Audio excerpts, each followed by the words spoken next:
Buenos días, buenas tardes, buenas noches, según cuál sea el momento que accedan a esta clase, la clase número 5 de esta introducción a la investigación en el ámbito universitario. Mi nombre es Teresa Tsuji y los voy a acompañar en esta clase en la cual vamos a hablar de comunicación. Vamos a hacer una muy amplia y breve, por un lado, introducción a este concepto de la comunicación científica, que es parte del proceso de investigación. Ustedes ya han visto en clases anteriores este recorrido que hacemos cuando nos enfrentamos a la tarea de la investigación. Por un lado, la definición del problema, el acceder a un problema, planear la investigación, generar el proyecto de investigación y luego ponernos realmente a recolectar la información, o sea, aplicar la metodología, ¿sí?, que es la que nos va a conducir a finalmente poder, a partir de los datos, de las evidencias, analizar esa información y llegar a conclusiones o resultados. Finalmente, entonces, llegará el momento de presentar estos resultados, que son los que vuelven a retroalimentar el proceso de la investigación. Pues es a partir de compartir los resultados que nosotros mismos y otros investigadores pueden ir entrando en diálogo en el tema que nos importa. Entonces, vamos a hablar de dos conceptos de la comunicación científica, que son el de la difusión y el de la divulgación.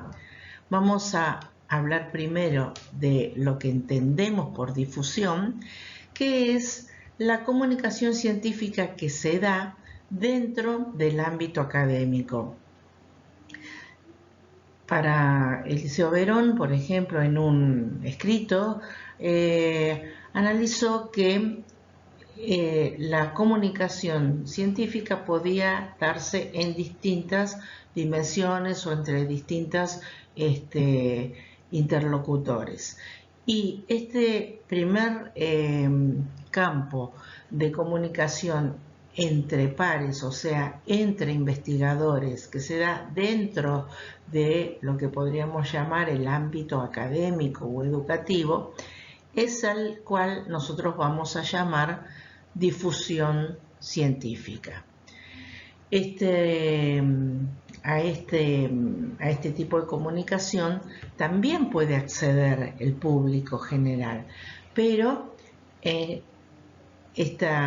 estos elementos van a estar en un ámbito más específico, con un lenguaje, con una estructura mucho más específica. Luego está el otro concepto, el de la divulgación científica, que a partir de los descubrimientos, de las reflexiones que se dan dentro del ámbito académico, dentro de esta discusión que se puede dar dentro del ámbito académico, trasciende a un público más amplio, a un público general, a un público no especializado, y por lo tanto es un tipo de comunicación menos estructurada, o sea, más llana, que va a intentar acercar los conceptos de las diferentes disciplinas hacia un público no especializado.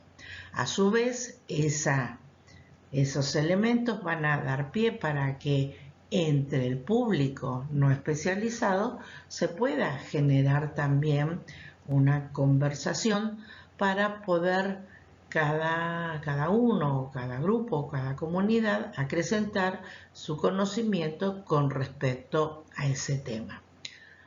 La comunicación científica se va a dar en todos los campos, en todas las disciplinas, ¿sí? Lo que pasa es que según qué disciplina, el lenguaje puede ser más hermético, puede costar más a la comprensión general, y el público también, por más que sea un público más abierto, va a tener que tener tal vez más saberes incorporados para poder comprender algunos conceptos. Vamos entonces a hablar de este primer concepto de la comunicación científica, que es la difusión, la que se da dentro del ámbito académico. Lo que estamos haciendo ahora con este curso es tratar de introducir este concepto para hacer algo que ya en este momento estamos haciendo, que es dentro de un ámbito académico, estamos conversando sobre distintos aspectos de lo que implica la investigación académica. La difusión científica nace a partir ya del siglo XVII, ¿sí? 1600 en adelante, y aparece a partir de la generación de unos medios de comunicación a los cuales se llamaron journals, ¿sí? Como el journal llamado el periódico, digamos, francés.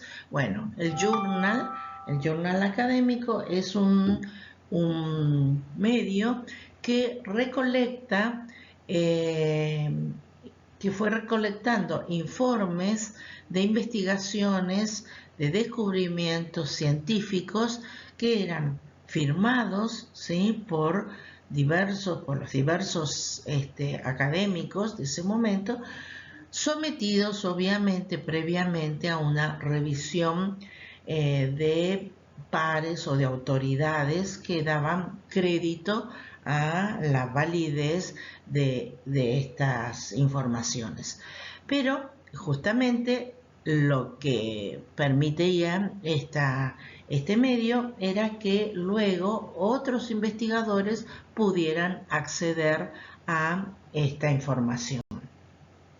Esto se hacía obviamente en papel impreso, lo cual implicaba también todo un trabajo y una cantidad de ejemplares que podían guardarse obviamente en bibliotecas muy especializadas. Imagínense ustedes el siglo XVII. Pasado el siglo XVII, siglo XVIII, XIX, llegado el XX, este modelo de comunicación científica se mantuvo y surgió en el siglo XX una cantidad de editoriales especializadas en este tipo de publicaciones. Este tipo de publicaciones solamente circulaba dentro del ámbito de las universidades. Para poder acceder a esta información, los estudiosos, los investigadores, tenían que estar adscritos a una universidad, y desde algún tipo de estudio que les permitiera acceder a estas bibliotecas, podían acceder a estos journals científicos. Este modelo se mantuvo hasta y se sigue manteniendo todavía en el siglo XXI, con un modelo al cual se llama de acceso restringido. Es un flujo tradicional de recursos para la publicación de la investigación científica. Las universidades en este proceso, en esta estructura, pagan a los investigadores, o sea, los contratan a los investigadores, pagan también para que se publiquen estos artículos, y pagan también la membresía de las universidades para poder pertenecer a los distintos journals de las editoriales, que las editoriales publican. Para publicar un artículo en este modelo del acceso restringidos, los autores pagan para publicar y pagan realmente un arancel bastante oneroso, bastante caro, lo cual obviamente implica un modelo muy excluyente. Las editoriales cobran tanto a los autores como a las universidades para finalmente poder publicar y sostener estas publicaciones. Las editoriales se constituyen en este modelo como un aval de la validez, digamos, de los contenidos de lo que se está publicando. Llegamos al siglo XX y hasta finales del siglo XX aparece un modelo, una tecnología de comunicación que todos ahora conocemos y disfrutamos, que es la Internet. Y dentro de la Internet, la red que se llama la World Wide Web, o sea, la WWW, que nos permite intercambiar, acceder a información dada por diversos puntos de información.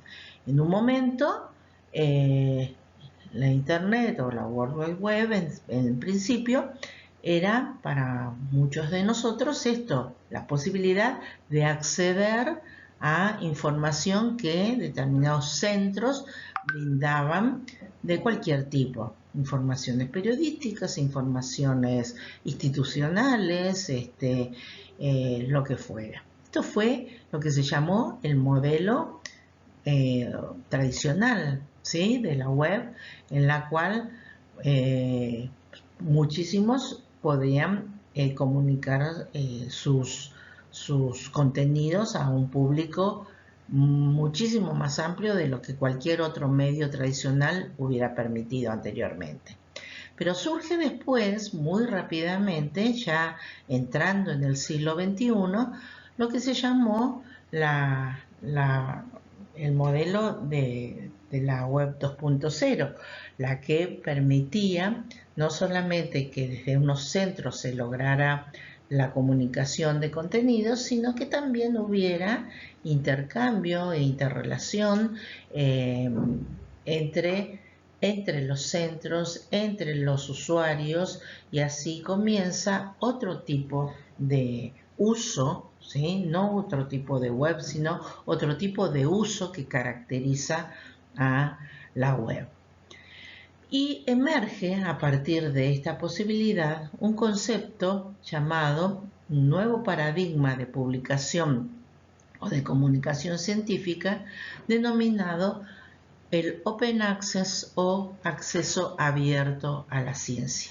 ¿Esto qué significa? Es justamente lo contrario del modelo del acceso restringido, ¿sí?, del acceso que solamente permitía que algunos investigadores pudieran lograr acceder a información y que algunos autores lograran publicar los avances de sus investigaciones, sometidos obviamente a una limitación económica muy fuerte.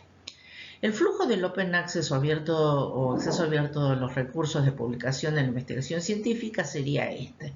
La universidad financia una revista digital, una revista que se produce y se difunde en la web. Es una revista digital. El investigador puede publicar gratis, ¿sí?, pero obviamente a partir de un proceso de validación del contenido que se llama referato, ¿sí? Ese referato es la evaluación por pares, o sea, por otros investigadores de, obviamente, una disciplina afín, de no tanto de los contenidos, sino de la estructura, de la validez de la metodología, etcétera, y que a partir de esa aceptación, de esa evaluación, puede publicarse en la revista. Los autores no están obligados a abonar ni un arancel ni una membresía, y los contenidos entonces de lo que se difunde en una revista académica llega a la comunidad académica y al público abierto en general también, pero principalmente a la comunidad académica, que puede a partir de esto continuar citando a esos autores, refiriéndose a esos contenidos. La universidad gana prestigio, acrecienta su capital intelectual a partir de la aplicación, digamos, de estas revistas académicas. Nosotros queremos presentarles nuestra revista académica, la revista académica de la Facultad de Ciencias Sociales de la Universidad Nacional de Lomas de Zamora, que nació en el 2004, cuando justamente 2 años antes había comenzado recién a hablarse del paradigma del Open Access. Llevamos ya 37 ediciones de esta publicación, siempre estuvo editada en la web, o sea, no ha tenido nunca un respaldo en papel, y contiene y tiene toda la estructura de muchas otras revistas que pasan luego a una evaluación que hace un organismo llamado Latindex, que según las características que tiene que cumplir una revista, las acepta o las incluye en lo que se llama el catálogo de revistas académicas. Hay muchas revistas de tipo académico que por alguna razón no superan esta evaluación, pero de todos modos entonces aparecen en el directorio de las revistas académicas de Latindex. Entonces, una revista académica se aplica a cualquier tipo de publicación académica de todos los campos, ¿sí? De cualquier tipo de disciplina. El contenido de las revistas académicas generalmente tienen una mayoría de lo que se llaman artículos académicos, que son los artículos lo que presentan la investigación original de uno, y así también como revisiones de trabajos anteriores de ese mismo investigador. La revista académica tiene una frecuencia de publicación que puede ser anual, semestral, trimestral, o sea, se diferencian tal vez de otras revistas de uso público, con que no son de una frecuencia muy apretada, no son quincenales ni mensuales, sino que son trimestrales, semestrales o anuales. La nuestra, por ejemplo, es semestral. La revista académica se transforma en un foro, se transforma en un lugar de encuentro para la distribución del conocimiento de las investigaciones. Se hace importante que existan estas revistas académicas, pues a partir de esto se genera la evolución de diversos conocimientos necesarios para el mundo en que vivimos actualmente. Por ejemplo, como las teorías de la evolución de la humanidad, de las curas de las enfermedades, las aplicaciones culturales, los problemas que nos aquejan en cuanto a cambio climático, etc. Bueno, a partir de ahí, los investigadores pueden encontrarse y encontrar las respuestas a las preguntas que son infinitas y que siempre el hombre se va a estar preguntando. ¿Cómo accedemos nosotros, cómo llegamos nosotros a encontrar una revista y dentro de las revistas cómo podemos llegar a ver artículos? Yo aquí les preguntaría si alguna vez escucharon hablar de una aplicación de Google, ¿sí? O sea, así como Google es su aplicación principal es el buscador, ¿sí? El Google es lo que nosotros googleamos para encontrar cualquier duda que tengamos con respecto a cualquier cosa. El Google tiene una aplicación que es específica para el ámbito académico y se llama Google Académico. La dirección es esta que les pongo acá, scholar.google.com.ar, pero si no nos la recordamos, ponemos en el buscador de Google, ponemos Google Académico y nos va a llevar acá.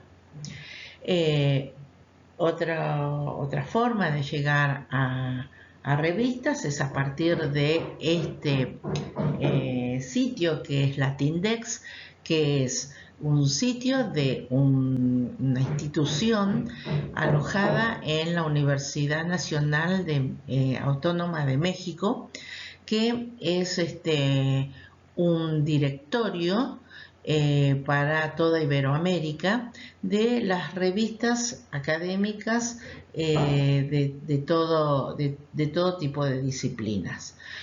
A partir de acceder a las revistas, nosotros podemos también acceder a los artículos.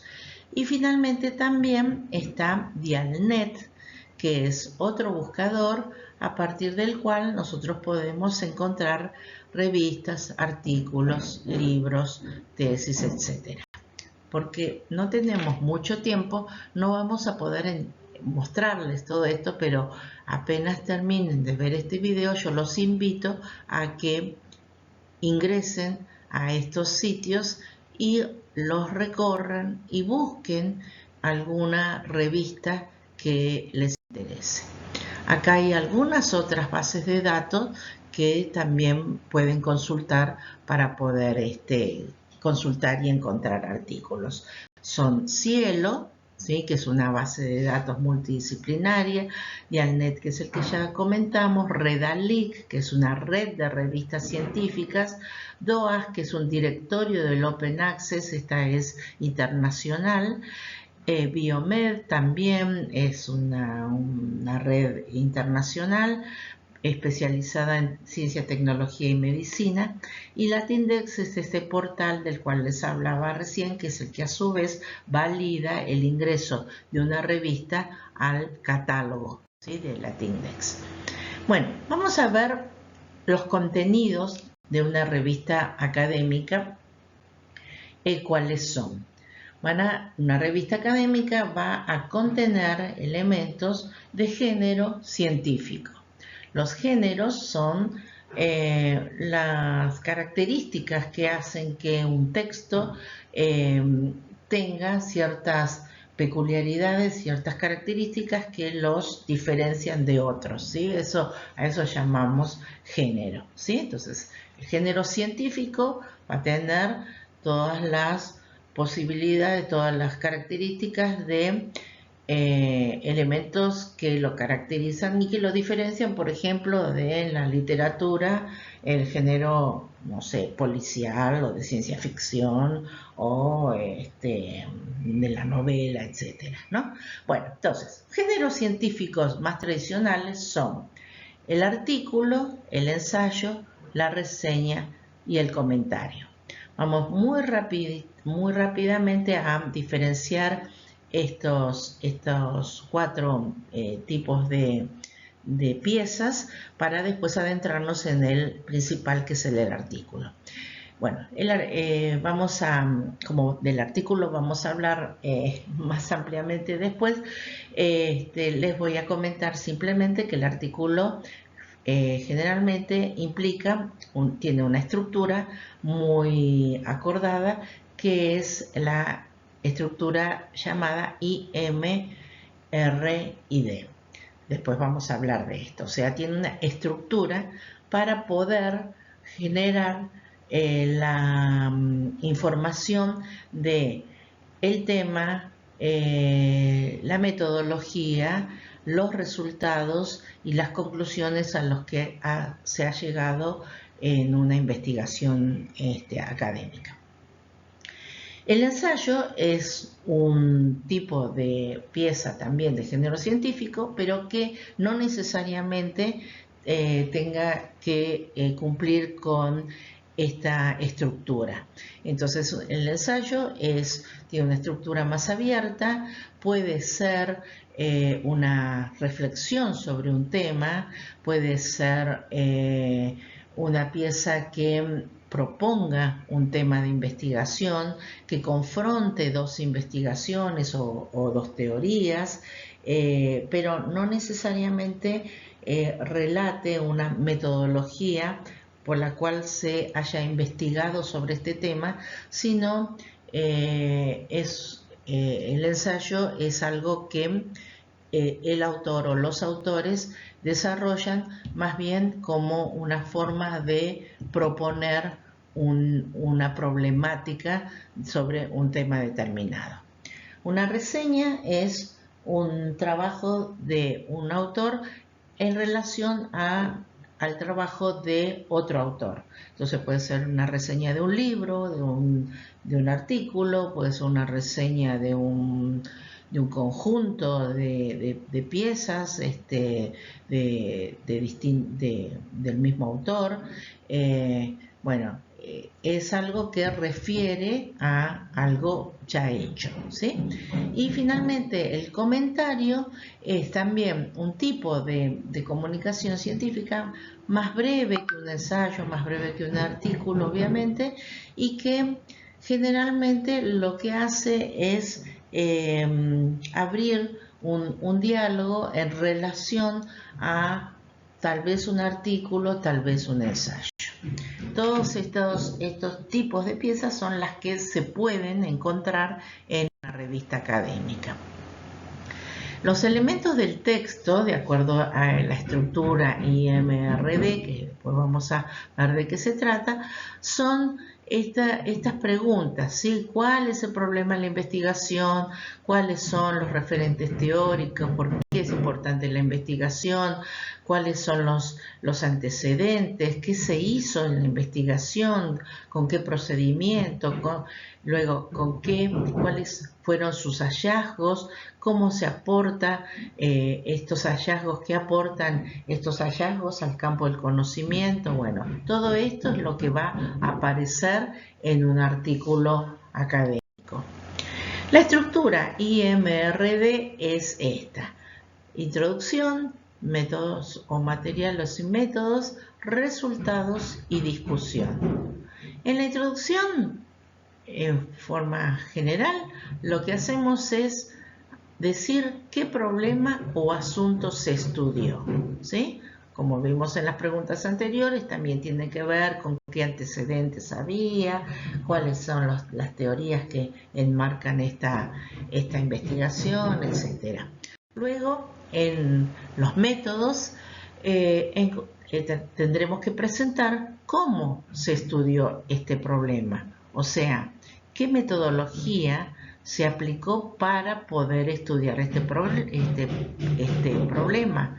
Si fue una metodología cuantitativa, entonces si una metodología cuantitativa tiene que ver con números, con datos que tienen que ver con números, como para saber si el 100% de los habitantes de determinado lugar padecen determinado síndrome, o si esto es el 80%, el 50%. Esto se traduce en números, mientras que una metodología cualitativa no va a poder establecer con números, sino con descripciones, ¿sí?, de procesos, de descripciones que tienen que ver con situaciones, con estados, con testimonios dados por por distintas personas, por relatos comparativos de distintas situaciones. Bueno, estos son diversos, de los muy diversas metodologías. A grandes rasgos en el artículo van a tener que aparecer lo más detallado posible, ¿sí? Finalmente, también el otro aspecto del artículo va a contar cuáles fueron los resultados o hallazgos, ¿sí? Entonces, en esto, si nosotros decimos que aplicamos una metodología cuantitativa, luego vamos a tener que decir los números del resultado cuantitativo al cual nos referimos en la metodología, ¿sí? Si la metodología fue cualitativa, vamos a tener que explicar en los hallazgos estas situaciones, estas opiniones en algunos casos que van a haberse dado en nuestra investigación. Y finalmente, la discusión de cómo pueden interpretarse estos resultados, a qué conclusión ha llegado cada uno. Manteniendo esta estructura general del artículo científico, existen otros tipos de piezas que siguen estando dentro de la esfera de la difusión científica, pero cuyo ámbito no es una revista, sino un congreso, jornada o encuentro científico. Estos son la ponencia y el póster académico. La ponencia es una pieza que se presenta en un espacio que es de encuentros de pares, o sea, son encuentros de investigadores y de estudiosos de un tema o de que se abren a un público en general bastante específico, ¿sí? Son congresos nacionales o internacionales o estatales, ¿no es cierto?, que pueden abarcar cualquier tipo de disciplina. Un congreso dura desde 2 o 3 días a una semana, se realizan normalmente en un centro organizado por muchas veces varias instituciones y se convoca la presentación de las ponencias, ¿sí? Entonces, la presentación de las ponencias es algo que permite presentar como si fuera un artículo, pero con una estructura un poco más corta, digamos, o sea, no necesita tener tanta extensión, y generalmente también una ponencia puede presentar el avance de una investigación, no la investigación completa. Entonces, la ponencia tiene un aspecto escrito, que es un texto que hay que mandar, que tiene distintas partes, que tiene normalmente un resumen, que es lo que uno manda en principio para ver si le aceptan la ponencia, después tiene que mandar la ponencia completa, que tiene toda una estructura, y finalmente tiene otro aspecto que es la presentación in situ de esa ponencia, o sea, poniendo el cuerpo, poniendo la voz en una sala o en mesas de debate. Entonces tiene esta doble presentación la ponencia, ¿sí? Un escrito y un oral. Por lo tanto, la presentación oral muchas veces se debe apoyar o se apoya con presentaciones, ¿sí?, que se realizan en PowerPoint o Prezi, o se hace un video, y para lo cual entonces es importante que tengamos en cuenta algunas recomendaciones de cómo hacer más interesantes las ponencias en los eventos y los congresos, para que no sea simplemente un copy-paste del texto, porque no es eso, porque realmente lo que nosotros vamos a hacer es apoyar nuestra presentación con las frases, con las palabras más importantes, con imágenes que ayuden a ilustrar de qué estamos hablando, ¿sí? Con links a tal vez sitios a los cuales en el momento que estamos exponiendo podamos mostrar esos links. Por lo tanto, la ponencia oral, digamos, tiene que planificarse, tiene que desarrollarse con bastante esmero y bastante cuidado. Sobre esto me parece que sería interesante luego poder hacer realmente una capacitación en relación a esto. Lo mismo con el póster académico. El póster académico es un formato gráfico con textos, pero que también van resumiendo, ¿sí? O sea, el contenido de un artículo, pero con la misma estructura. Se muestran los objetivos de la investigación, los métodos, los resultados y las conclusiones. En un póster académico aparece muy claramente el título, los autores y la afiliación, ¿sí? O sea, de dónde son los autores, y luego el desarrollo. Es muy recomendable poder presentar elementos gráficos que ayuden a la comprensión, gráficos, escalas, ¿sí? Y a su vez, en algunos casos, fotografías, ¿sí? que permitan visualizar algunos aspectos importantes de esta investigación. Entonces, hasta acá llegamos con el primero de los conceptos de la comunicación científica, y vamos a pasar ahora al segundo concepto, que es el de la divulgación científica. En este caso vamos a hablar de cuando se sale del ámbito académico y el investigador requiere, o sea, genera un tipo de comunicación que pretende llegar a un público más amplio.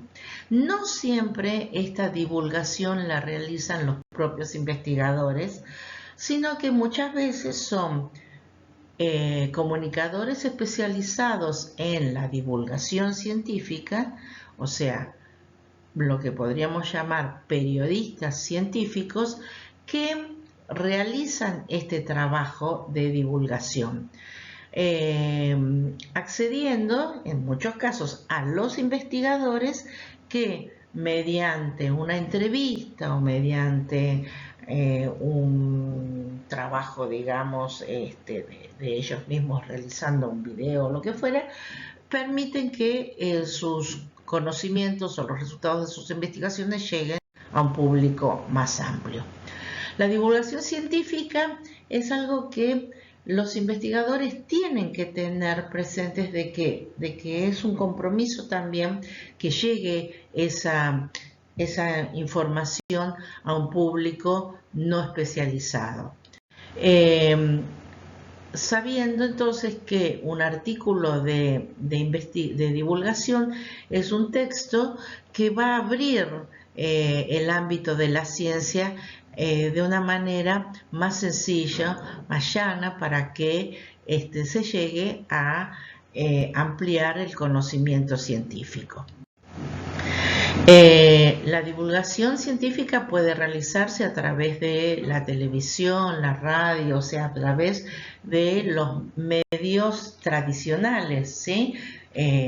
Revistas, libros, obviamente también periódicos, ¿sí? Hay periódicos que tienen secciones especializadas en divulgación científica, y algunas instituciones, universidades, institutos de investigación tienen a su vez sus propios medios de divulgación, como boletines, programas, canales de televisión o de radio, a partir de los cuales difunden entonces, de esta manera divulgan sus contenidos.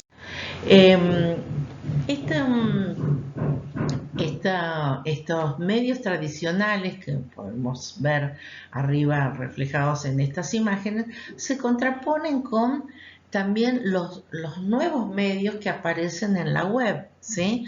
Los las revistas, periódicos, radios, que aparecen como medios tradicionales llevados a la web, ¿sí? Y luego todos los medios propios, ¿sí? Propios de la web, que serán también medios muy idóneos para la divulgación científica. La divulgación científica va a ser también objeto de investigación. Entonces, por ejemplo, en esta revista que se llama Comunicar, que es una revista académica, aparece en esta portada un número en el cual justamente el objeto de estudio fue la divulgación de la ciencia, ¿sí? Como para poder ir viendo de qué manera mejorar, ¿sí? Ayudar, colaborar a la mejor divulgación científica. Entonces, hay revistas especializadas como las que nosotros podemos conocer, muy interesantes, saber, ciencia, etcétera.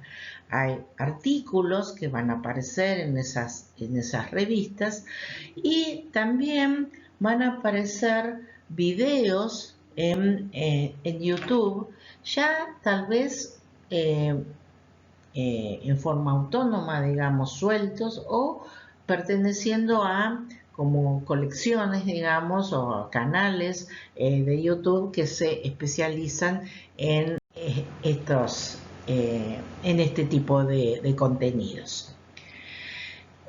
A su vez, lo que estamos viendo es una muy rápida y muy utilizada forma de divulgación científica a través de las redes sociales, ¿sí? A través de Facebook, a través de Instagram, a través de YouTube, ¿sí? En los cuales entonces aparecen estos centros o los propios divulgadores científicos van abriendo sus canales o cuentas en Instagram para poder divulgar los contenidos académicos.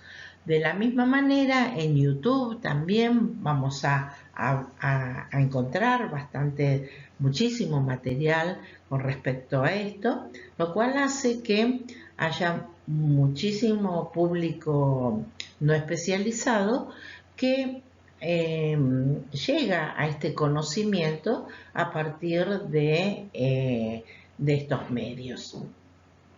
¿Cuál es el riesgo de estos medios?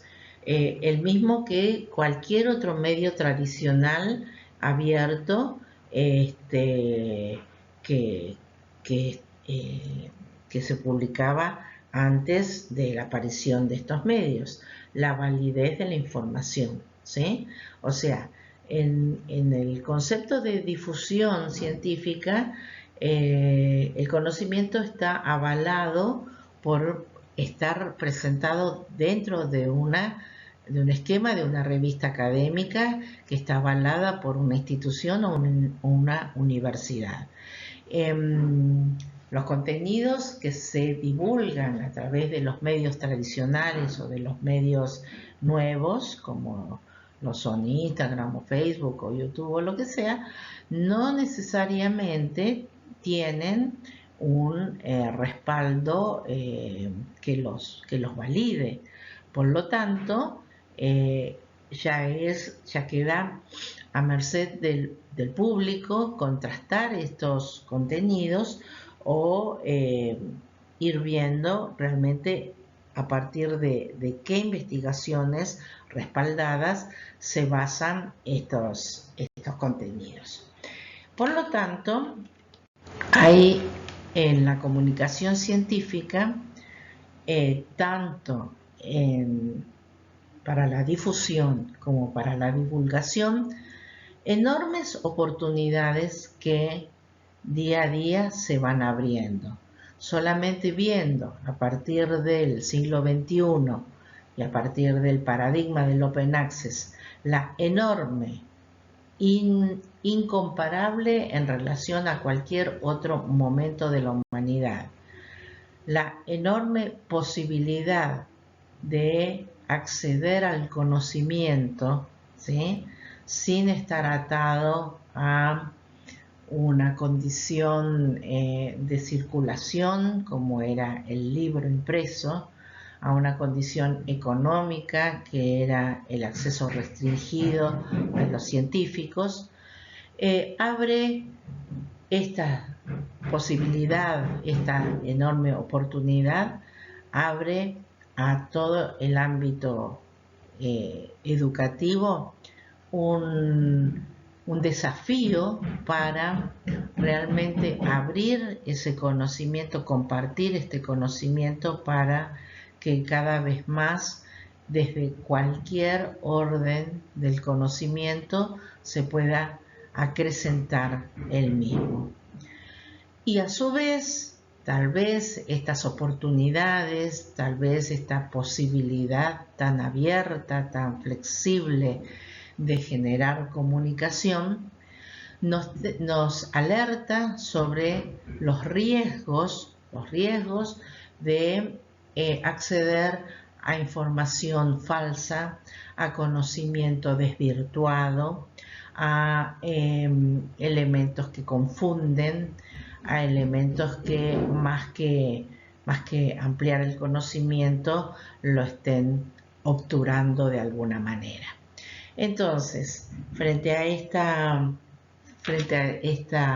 complejidad de las oportunidades, las posibilidades, desafíos y riesgos, los invitamos a ingresar a este mundo de la comunicación científica, ¿sí?, a ingresar a este mundo de hacernos las preguntas, investigarnos, contestar y publicar de manera responsable los hallazgos de nuestras investigaciones.